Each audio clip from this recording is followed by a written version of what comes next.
त्यांना सवय आहेत, त्यामुळे ते त्यांचंच कुणी असेल, दुसऱ्यावर ढकलीत येईल ते. त्यामुळे त्याच्यावर काय उत्तर द्यायची गरज नाही आपल्याला, आणि त्या विषयाला महत्त्व द्यायची पण काही गरज नाही. पण हे असं असेल तर अहो बनाव करू शकतो, कुठल्या लेवलला गेलाय हा एक प्रश्न उपस्थित होतो.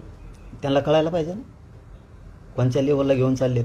निजामाच्या अवलादी म्हणायला लावायचं लोकांना, हां इकडच्या जिल्ह्यातले बीड जिल्ह्यात बोलवायचे, ते जमतं का? हां निजामाची अवलादी येते म्हणले का नाही? स्टेटमेंट नाही, हे दुसरा विषय गुलामगिरीचा. दुसऱ्या जिल्ह्यातले आणतेत, मिशा नाही फिशा नाही, काही नाही वेगळे दिसते ते असली,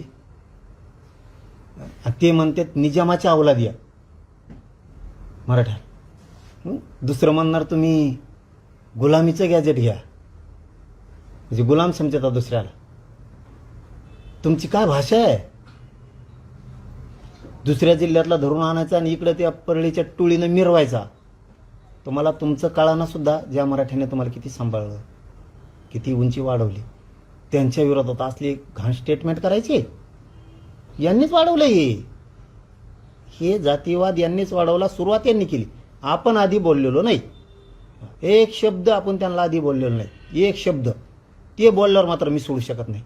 जातवाने भाऊ, माझ्या जातीला हिनवत असेल ना कुणी, मी नाही सहन करू शकत. आणि जे तुमचा प्रश्न आहे ना त्याबद्दल, तर मराठ्याकडून किंवा बहुजनाकडून हिंदूकडून असं होऊच शकत नाही. हे त्यांचेच गैरसमज पसरण्यासाठी करू शकतात. कारण ते खुन करून केला नाही म्हणतात राव. जिथं अध्यात्म आहे तिथं सुद्धा आसरा दिला जातो राव.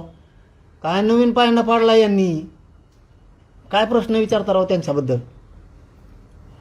जिथं माणसाचं मन बुद्धी शुद्ध केली जाते, त्या अध्यात्माच्या ठिकाणी सुद्धा काय शब्द वापरले जातात एवढ्या महाराष्ट्राने बघितलं.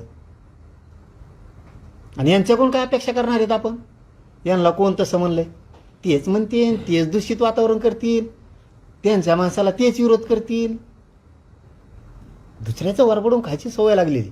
जाऊ द्या, त्या विषयाचं काय, ते असं महत्त्व द्यायची गरज नाही आपल्याला. असल्या विषयाला भरपूर विषय आहेत, शेतकऱ्याचे आहेत.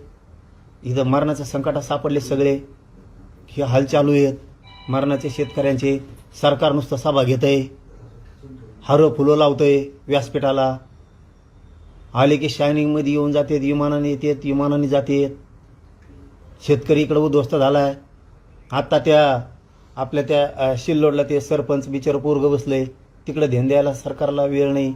आमचा तिकडं त्या धाराशिवला अमोल जाधव बसलाय, तिकडं ध्यान द्यायला वेळ नाही.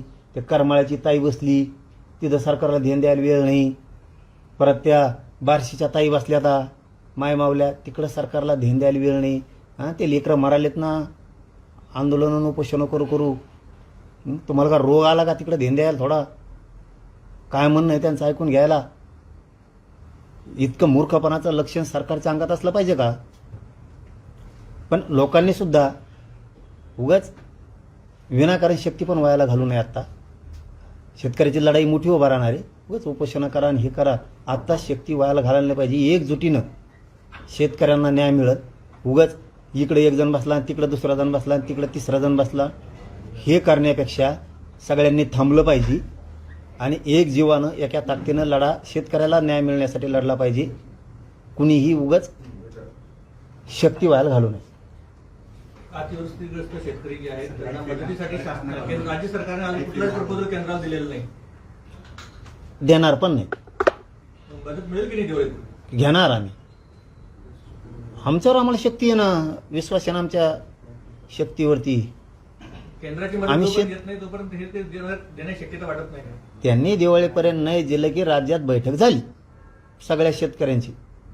पण आधी बैठक झाल्यावरच आपण तारीख डिक्लेअर करणार आहेत. कारण ती येत नाही ते बघावं लागेल ना. त्यातलं आपल्याकडे फक्त एकच गोष्ट